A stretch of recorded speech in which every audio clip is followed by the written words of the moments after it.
Welcome everyone. My name is Aaron Fazekas and I'm an educational developer with the Office of Teaching and Learning. Good morning to you all. Before we get going today, I first want to start off by just acknowledging that we are all in various places and that these places that we are in are all governed by different treaties and relationships to the land. And as we consider these relationships, I think it's really important to remember our collective responsibilities to each other as we each consider how we can enact inclusion and respect with each other in our daily lives and actions. So just a few housekeeping items. So the session today is going to be recorded and we'll have a link available later on for those who weren't able to join us today. Our presentation's a little bit longer than some of the past webinars. But we still intend to have a Q&A session at the end. It may run a little bit over time, so if you do need to leave the webinar, to get to other things, by all means. But we will try and get to everyone's questions nonetheless. So I'm just going to quickly pass it to Shiroz, who has a few more technical things to discuss, and then we'll pass it to Athol.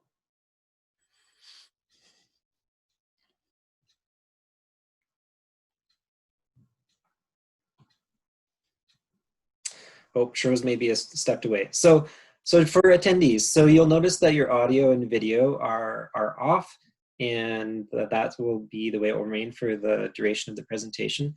If you do have questions, you'll see a Q&A tab at the bottom of the ribbon of the screen. So if you click on that, that is the place to ask your questions as the presentation goes along. Unless there's a really burning questions, I'm going to hold those all until the end, and then organize them and moderate those questions for Athol to respond to at the end of the presentation. So I think with that, today I have the pleasure of introducing Athol Gao from the McLaughlin Library, and he's going to talk to us about accessible PowerPoint presentations. So with that, Athol, I'll turn it over to you. Terrific. Thank you, Aaron. Good morning, everyone. Welcome to Creating and Delivering Accessible PowerPoint Presentations. I thought I'd start by telling you a little bit about myself. I am the manager of Library Accessibility Services in the library. One of our main responsibilities that we do is providing SAS registered students with textbook and reading material in alternate formats. And I also provide assistive technology training and support to students and some faculty. And that involves technologies like text readback, screen reading, text magnification, speech recognition, and so on. I've been doing this for about 20 years now. And I got interested in the question of document accessibility because we noticed fairly early on that some documents pose bigger barriers to our students than other ones did. So I got involved in a number of accessibility committees on campus, and I've done training in the area of Word, PDF, and PowerPoint accessibility in the past. And so here I am. Anyway, let's just move along. So what I'd like to cover today, and by the way, I have a lot of material as it turns out, so I'm going to try and go through stuff as quickly as I can and try and keep it brief, but there we go. So what I'd like to start with is essentially to help you understand, I think, the dimensions of document accessibility a little bit better. We'll go from there to looking at what the Accessibility for Ontarians with Disabilities Act has to say, or what the requirements are for educational materials like PowerPoints. Then we'll go right into, we'll roll up our sleeves and start looking at how to make the various aspects of making PowerPoint content accessible. And you can see there's a real shopping list of stuff there. After that, we'll look at how to save PowerPoints to PDF, or some of the issues that are associated with that. And I have some tools and resources to share at the end. Okay, so here we go. So people have often wondered you know, or you may be wondering, you know, what does he mean when he talks about a document being accessible or inaccessible, or a presentation being accessible or inaccessible? I think the best way to talk about that is to share a model that was developed by an organization called the World Wide Web Consortium. And their web accessibility best practices is called the Web Content Accessibility Guidelines, or WCAG. And the last two iterations of WCAG have been organized around 4 principles, which are gathered together under the acronym of POUR. And POUR stands for perceivable, operable, understandable, and robust. And this is a really great way to understand accessibility, and not only for the web, but it applies quite well to other digital information formats as well. So if we want our PowerPoint accessible, or a PowerPoint presentation to be accessible, oops, the information sort of in there has to be perceivable by individuals with vision or hearing impairments. PowerPoint is a very visual medium, and we want to ensure that someone who cannot see is able to access that visual content in another way. We want to make sure it's operable by someone who may not be using a mouse. The good news is that Microsoft Office is well designed for people who are using sort of non-standard input methods. So if you're using a screen reader, for instance, you can use Microsoft Office products with your keyboard, or you can use it with speech, using speech recognition or other non-standard input devices. We also want to make sure that the structure and the content of the PowerPoint is understandable. And that means that it has that is easily navigated, and that the content in it is is well laid out, and that the vocabulary that's used in it is appropriate. And finally, we want to ensure that the PowerPoint file is robust. And by robust, we mean that it can be used by individuals who may have earlier versions of Microsoft Office, or who may be working on another platform, or that if we convert that PowerPoint document to PDF, that the content that we want to share is actually retained in the way we want it to be. So perceivable, operable, understandable, and robust, those are great ways to understand accessibility. So now let's look at just take a moment to look at the Accessibility for Ontarians with Disabilities Act, and how that relates to the instructional materials that we create. Basically, the AODA, as it's called, was developed kind of with 5 standards to regulate accessibility, or improve, I guess, accessibility for persons with disabilities in different areas of Ontario's social and economic life. So the standards are customer service, information and communication, employment equity, and the built environment, and and information and communication. So basically, all these standards have been pulled together into this regulation called the Integrated Accessibility Standards, and 3 of them have direct bearing on the development of educational sort of resources like PowerPoints. So Section 14.2, which falls in the information and communication area, requires that public websites and web content must meet the W3C WCAG 2.0 level AA. So in other words, that stuff has to be, the material, websites and web content have to be created in an accessible way from the get-go, and not upon request. We should note that as a public institution, that we're exempted from having, from our private internet or intranet sites being, essentially these sites aren't covered by that. So sites that are behind authentication are not covered by this section. It's strictly public websites. The section that immediately follows that requires that educational materials would be provided to persons with disabilities in accessible formats upon request. And finally, the customer service standard, which is now Section 80 of the Integrated Accessibility Standards, in Section 80.46, Section 2, has the following statement: the goods and services, so for us, that would be the education we provide. The goods and services will be provided to persons with disabilities in a way that respects their dignity and independence, that is integrated. So in other words, they're using the same resources and the same other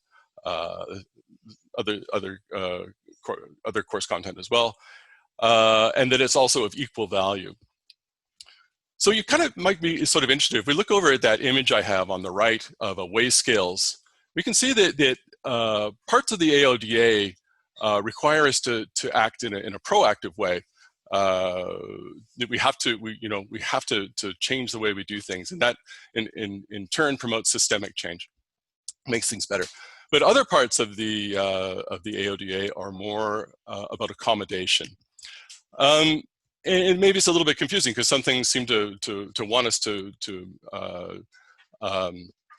change how we do things and be more proactive, and other things seem to be saying, no, wait until and do this upon request. So maybe the way to think about this is essentially to sort of make things accessible that we can make accessible. So it's great that you guys are attending this PowerPoint presentation today, and you can make your PowerPoints more accessible and other documents as well, because this really probably involves mainly changing your workflows, and once you understand that, then it's quite easy to do. For more complicated material, like videos, for instance, maybe the ticket would be to try and minimize or at least try and minimize the challenge of making that material accessible in the event that you're asked at some point to do so. So by the way you design your material as you go, that you can actually reduce some of the challenge of making that video accessible sort of down the road. Okay. So moving on then to PowerPoint accessibility and our best practices here. The interesting thing about PowerPoint is that it's quite easy to make the PowerPoint as a file accessible, but there are other dimensions to a PowerPoint presentation where you really need to take accessibility into consideration. So, I mean, it's also, of course, a visual presentation that's delivered face-to-face in a classroom on a variety of equipment. It's also a teaching tool for supporting learning. And these things add another sort of layers of complexity to how we create PowerPoint presentations, and we're going to touch on those things as we go. So just diving right into it then, with starting with formatting and layout then. In order to start right at the top, we have to look for PowerPoint templates or themes that have good text background contrast and that are quite simple. So this is particularly important if you are in a face-to-face class and showing your PowerPoint on a projector or a television screen. If people are using templates that have been made by your department or by your college, it would be a good idea to follow up with them to ask about the accessibility status of those. It is quite easy when you are making PowerPoint templates to inadvertently remove the structures in them that make those templates more accessible. And so it'd probably be a good thing to follow up. Another thing that I just want to sort of caution people about is using the sort of PowerPoint 365 design ideas, or at least to use those cautiously. You've probably seen that button on the 365 ribbon, and if you click on it, you'll see that suddenly your slide is kind of transposed into something that has a lot of pizzazz. Now the interesting thing about it is the contrast levels in some of those design ideas are very good. The things where I would be a little bit more concerned about would be essentially that some of those backgrounds could be distracting for some students, and also some of the font sizes tend to get very small in the design ideas, and so it's a couple of things to be mindful of. One thing we want to do is sort of when you're making a PowerPoint presentation is to give each slide a distinct title. And this gets back to our core principle again, and the idea of being understandable. We want to ensure that it's very easy to see the structure of the presentation, to navigate to information. So having a distinct slide for each title is good for that. We also want to use the built-in slide layouts where possible. On my right, you can see we have or on the right of the screen, you can see we have a screen capture from the slide layout in PowerPoint. And some people, I guess, prefer not to use that. They just sort of use a blank screen and then put their own content on. But the thing about the slide layouts is that they have structure built into them that's important for accessibility. So, for instance, they have a title box that that is essentially a header. And in addition to that, the slides are organized so that they read in the appropriate order. And those can be lost if you choose not to use that. Okay, continuing with formatting and layout, another thing you want to avoid is essentially using photographs or textured backgrounds for your slides, especially if the content is busy. So you can imagine, this might be hard enough for you to read right now on your computer at home, but if this was sort of being shown on a projector, you could sort of see that the background is actually interfering with your ability to perceive the text. So that affects the perceivability. We encourage people to use sans serif fonts like Calibri or Verdana. So again, serif fonts are the ones that have little curly sort of bits at the ends of the letters, and sans serif fonts do not. So the kind of the balance of opinion on this is that while serif fonts are better for reading reading in print, that sans serif fonts are better for reading in electronic documents like this. Another thing that it's important to talk about is limiting your bullet points on your slide to 5 to 6 and keeping the bullet points brief.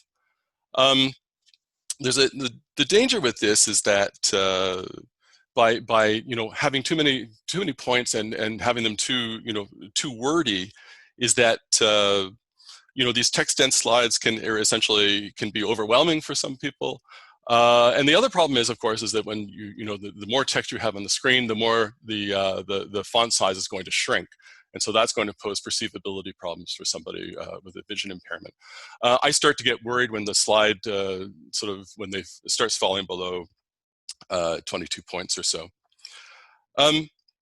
Another benefit, I think, to sort of keeping your slide number or your bullet points limited and brief is that you avoid what you could call the dueling info source dilemma. And what I mean by this is I support students with SAS students with note taking, and one problem I hear quite commonly is that students will go to a class and the instructor has very text dense slides and they're struggling to write that content down. And at the same time, the instructor is actually sort of talking about stuff that doesn't quite relate to the slides. So then, the student has this dilemma of trying to kind of get this material on the slide, but also try and catch the material that the instructor is saying that doesn't actually match up with the slides. So then they're kind of trying to figure out which material they want to capture or they need to capture. So by keeping your bullet points brief, I think it sort of gives you structure to your presentation, but it doesn't cause confusion to students as to what to focus on. Now, another thing that we talk about is not using color alone to convey information. And this is a kind of a sort of a web accessibility practice that's been around for a long, long time.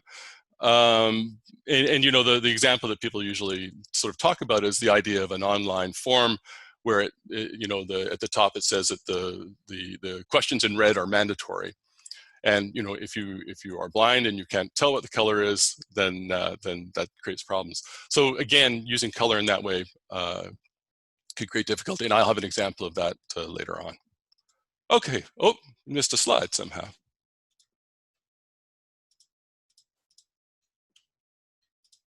Well, oh, sorry. No, we didn't. I guess I had tables coming up next. Okay. Pardon me.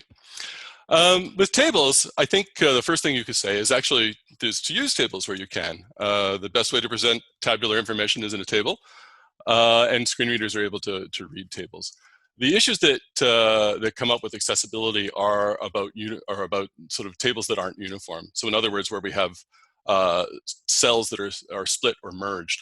The most common reason for doing this is to create a kind of a two-row header structure, where you have a categories in the upper row and then subcategories below it. But the trouble when you do this is it makes it very hard for the screen reader to take a header value and a row value and triangulate to a particular number, because of all the cells have been split and merged. Unfortunately, you can't. There are no tools in Office that will let you correct that. You could do it in Adobe Professional if you have access to it.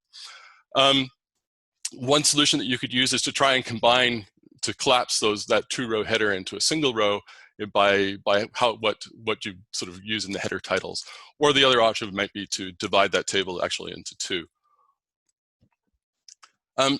In either event, if your table does have a header row, be sure to or header columns, pardon me, is to go into the table tools in PowerPoint and make sure that that is checked off in the upper left corner. Okay. So, and finally, you can add an alt text description to more complicated tables, and we'll talk a little bit more about how to do that in a second. So now we're getting now to images, and this is really the kind of the extremely important component to using PowerPoint. So I'm just going to take us out of presentation mode here for a sec, because we'll talk about this. So it's really important,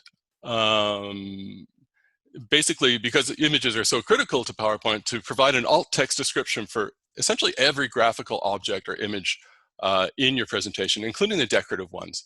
And you might say, well, why? Well, why do I do that for a decorative one if it's not very, if it's not important? And I think the trouble is if you are somebody who's blind and using a screen reader to navigate a PowerPoint presentation, if they encounter an image that hasn't been, that has no alt text on it, they don't know whether it's decorative or not. So we have to help them out and tell them that it is. So how do we add alt text to an image? Well, basically, if I click on the image and then right click on it, it brings up a menu where I can. Right now I'm using Office 365 for Mac. And so if I right click on that, I see edit alt text. If I was doing this on Windows, I would see, I think I would right click and then, or click on it right, and then in the right click menu, I would choose format image. But if I choose edit alt text, it brings up, just gonna move this over a little bit. It brings up the alt text window over here. And basically, if this image was decorative, I could say something like heart decorative. If it was sort of somewhat important, we could add a brief description of that image, usually 1 to 2 sentences, just in this window here. By the way, if you are using an earlier version of PowerPoint, like 2016, you would see a title box and a description box. And if you are using Office 2016, then put your description of the image in the description box. The screen readers, for some reason, don't read the title box. Now, if, say, this image of the human heart, as you can see, this is actually very, very, very detailed. So we have, showing us the blood flow through the chambers of the heart and the various arteries and veins that are coming and going and so on. If this was like key information and you had to do a much longer description of that image, it's probably, this is not a good place to actually put it. Just because the ability for screen readers to interact with alt text is quite limited.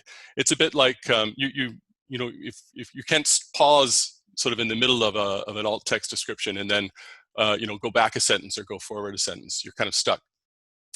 So it's a bit like getting an answer. We've all been in that position of somebody leaving a phone message for us, and you basically you just want to get the phone number at the end of the message, and you have to listen to the message 3 times to be able to hear that final sort of number. At least I do. So, so it's the same idea. So we don't want to put somebody in that position. So our recommendation or our suggestion is to actually add sort of lengthier descriptions of images in your PowerPoint to an appendix in the document, or add them in a separate document, companion document.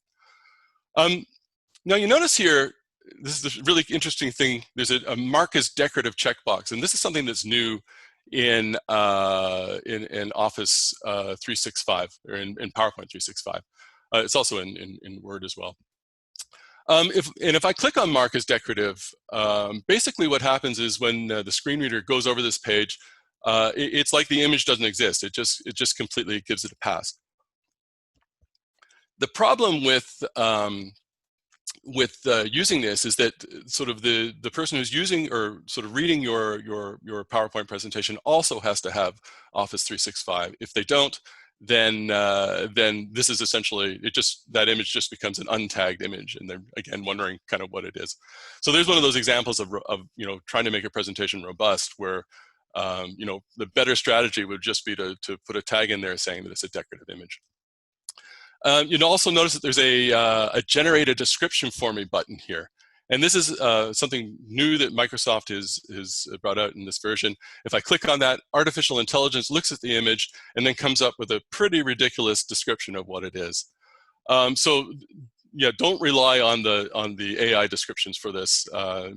And really the only reason I would use them is if you want some assurance that the robots aren't coming after your job, today. Maybe 6 months from now, but not today. Okay, so moving on again, we'll go back to presentation mode. One thing I would add is that as you're giving a presentation, it's good to get into the habit of describing visual content in there. I mean, in ways visual content should be,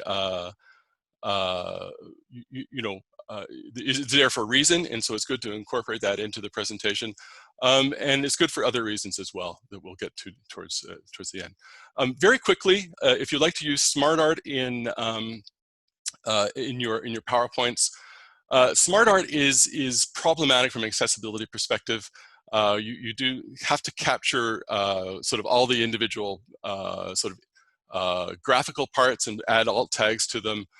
And even if you do that, then essentially the whole thing turns into a kind of a big word salad. And a person I don't think gets any sort of kind of understanding of the relationships between the information or the overall kind of structure that whether it's a cycle or whatever that the SmartArt is. Probably a better idea then is to essentially fill in your SmartArt and then capture it as an image using a tool in your OS, and then just bring the OS or bring the image into your PowerPoint presentation and just put an alt text tag on it. Just sliding along here to charts and graphs. Again, we want to ensure that this material is accessible. One thing we can do is add an alt text tag to any charts and graphs that we use. But we can do a little bit more than that, because you're noticing on the left we have a graph. These are graphs. I borrowed them from Penn State University. But the graphs are people's kind of a mini poll of people's computer operating system preferences. And the one on the left is inaccessible, and the one on the right is more accessible. And if you're maybe you're ahead of me on this one, but the reason why the one on the left is inaccessible is because color alone is being used to convey information. So in other words, the Windows, Linux, and Macintosh users are only being identified by color. And if again, if you're blind, that's not helpful. If you are colorblind, that's not helpful either, because you notice that they're using red and green in the same bar graph. But again, we can enhance the accessibility of graphs by essentially not only labeling our axes here, but also sort of labeling chart bars. So we're using the accessible bar graph is using colors with better contrast, but it's also labeling the bars as well, indicating which one is Windows, Linux, and Mac, and it's also giving the values that sort of in the bar graph in there as well. So that's a much more accessible way of presenting that information. Good news is that if we forget everything that we've talked about today, there is an accessibility checker that's built into Microsoft Office, into programs like Word and PowerPoint. It's been in Windows sort of Office versions, I think, since 2010. It made its way to the Mac in 2017. But there's a couple of things in here I want to illustrate very quickly. So again, if I'm using PowerPoint for Mac 365, I want to just click on the on the review pane to bring that up. If I'm using sort of PowerPoint for Windows, I'm going to click File and then Information, check for issues, and then check accessibility. But if I click on Review, there we go. I'm going to click on Check Accessibility, and you can see I've got a number of errors here that come up, and these are kind of quite common things. So, for instance, if I click here, I've got missing alternative text on content placeholder 5, slide 12, which happens to be the one I'm on. So to fix that, again, we click on that image, and we can just edit alt text. Let me put in something like screen capture. Oh, okay, probably shouldn't have done this when I'm rushing. Accessibility checker. And you notice once we do that, if we go back to the, we'll close that, and that issue has been dropped from the accessibility checker here. One thing I should also point out is that as you pick these options, you also get an explanation of why you should fix it and steps to fix it underneath. So that's very helpful. You notice that this accessibility checker picked out the fact that we have a table with merged or split cells. So that was good that it was able to identify that. Now here's a common error that issue that you'll see with PowerPoints as well. It's going to prompt you to check the reading order. And if I click on that, it's indicating that we need to check that out in slide 4.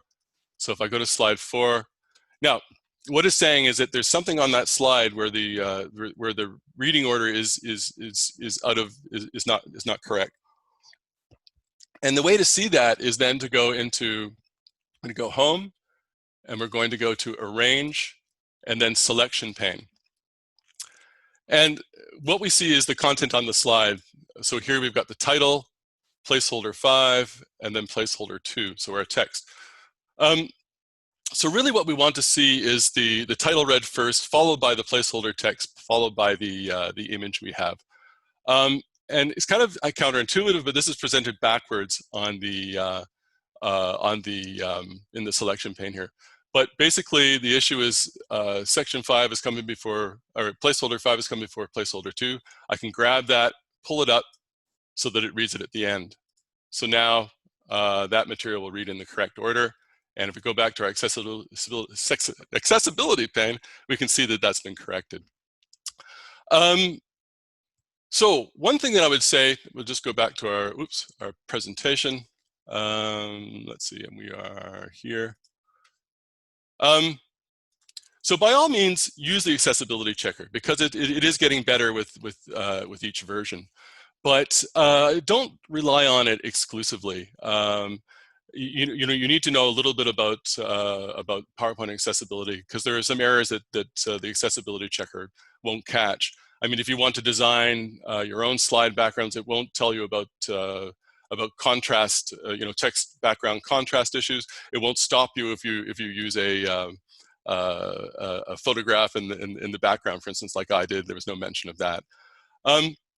So again, I encourage you just to have a knowledge of document accessibility and PowerPoint accessibility as you're working on this stuff. Okay, very quickly, I'm just aware of the time here. There's been a lot of interest in essentially taking a narrated PowerPoint and turning it into a captioned video. Now, again, my understanding of this is that since unless that video is being posted on a public website, you would not have to caption it. That since if it was posted, for instance, on a private website or an intranet like CourseLink, that basically you would have to caption it upon request. I just wanted to point that out again. That's my understanding, and we can. I think we're going to reach for some more clarification on this and follow up on that. So there's been some interest in how to do that, and and I just have a couple of ideas here that for how you could do that using free tools essentially, and not having to buy any additional video accessibility or video editing tools. Basically, if you export your narrated PowerPoint presentation as a video, you could upload that video to YouTube. And of course, YouTube, if you have a Google account, YouTube has sort of auto captioning that can be applied to the video. The neat thing is that auto captioning can be, you can go in and correct it and improve it. And so in that way, make a captioned YouTube video. Another option that I just learned about yesterday, which is very exciting, is Microsoft Stream. Microsoft Stream is part of our Office 365 sort of tools, and and again, you can get to it if you're using sort of PowerPoint's online sort of email system. It's, if you go up to that little sort of dot grid in the upper left corner, you can find Microsoft Stream in there. But just like YouTube, Microsoft Stream is able to take a video, you can upload a video to it, it can caption it, and you can edit the captions. And if again, I think my understanding is that neither YouTube nor Microsoft Stream currently have tools that make it very easy to work in an academic setting where you may want to give access to a particular video to a particular class. But nevertheless, Microsoft Stream is playing to a much smaller audience, to essentially the UG campus. And again, that any video that you create with Stream could be added to CourseLink, for instance, or embedded in CourseLink. Just some thoughts as long as we're talking about creating caption video. One thing you could do is consider working from a transcript if you're creating video. This does a couple of things. I mean, the transcript could be used for a captioning file that you could upload, but also it could be given to somebody with a hearing impairment who could use that sort of while you're sorting out sort of issues of getting videos captioned. So maybe that's a sort of one way to minimize some of the difficulty of getting of creating caption video. Another thing to think about is basically you can avoid the need for audio description by describing visual content in your presentation. So if somebody who's, we're aware of the fact that if somebody who's hearing impaired and needs to work with captions in order to be able to hear audio content in a video, but if somebody is visually impaired, they also need to be able to work with visual content in your video. And so that's what audio description is. And unfortunately, it is something which is not, which can't be done automatically.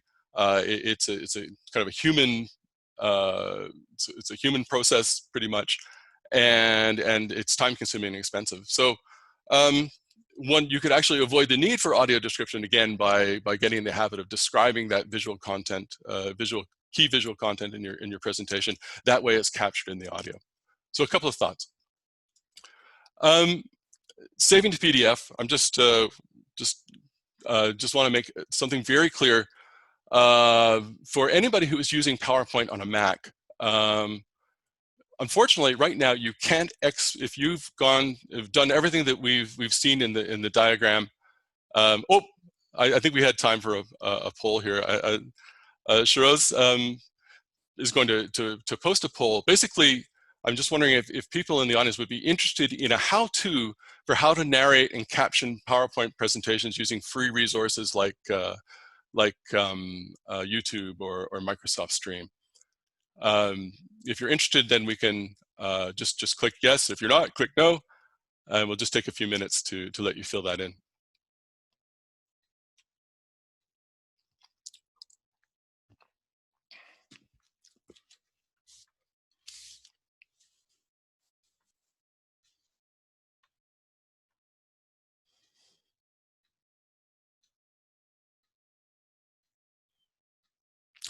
Okay, looks like there's a lot of interest in a resource like that. So we'll talk about how best to deliver something like that, and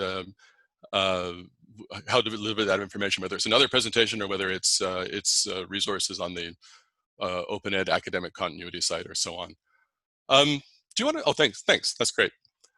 So as I was saying, it's really important to point out that if you are using Mac, PowerPoint for Mac, whether 365 or 2016, and you've gone through all these steps that we described of, adding alt text and using, properly structured layouts and things like that. Unfortunately, that does not get carried over into the PDF when you save as a PDF. That's unfortunately how it is. You can create if you convert from a Word document to a PDF, you can save those accessible structures in both Office 2017 and Office 365 for Mac, but you can't do it in PowerPoint. Not a lot of suggestions for that unless you can, make your PowerPoint and then sort of ask a colleague or somebody or a fellow staff sort of member who has who's using Office or Office for Windows to take that file for you and convert it to PDF. On the subject of Windows users, just a reminder that you should never use the print to PDF option to take your PowerPoint and make a PDF. When you do that, the same thing happens happens to Mac users. You lose all that accessible structure, the alt text tags on the images, the slide structures and so on. The only way to do it is essentially go to Save As, choose PDF, and click the Best for Electronic Distribution and Accessibility radio button, and then that accessible structure should carry over into the PDF. One other little caveat, if somebody was thinking, well, that I'll go through and use that mark as decorative option for alt text in PowerPoint 365, then I'm going to go directly and just make a PDF out of that, and then just not have it to tag my images as decorative. It doesn't look like that mark as decorative is actually retained when you export to PDF. So, unfortunately. Okay, very quickly, I have some tools and resources we can share with you guys. For people who are still using Office 2016, you might want to have a look at their accessible PowerPoint template sampler. If you're interested in those issues of color contrast, maybe not only in PowerPoint, but in other programs you're using as well, Paciello Group, which is an accessibility company, has a great free color contrast analyzer for both Mac and PC. It's great for making sure that the colors that you choose are vetted by or meet WCAG standards. WebAIM is a great website for finding accessibility information. They have a section on constructing a poor website. If you're interested in learning more about perceivable, operable, understandable, and robust, that's the place to go. Microsoft has lots of resources on Office accessibility. You can check that out. McLaughlin Library, we've got info on making your digital media projects accessible. Great service at the University of Guelph, the Digital Accessibility Resource Center. These folks do training. If you have a question, they will answer it and sort of person to person. And finally, again, lots of good information on the academic continuity site. Thank you very much. I hope I went over a little longer than I wanted to, but we can take questions now if anybody has any.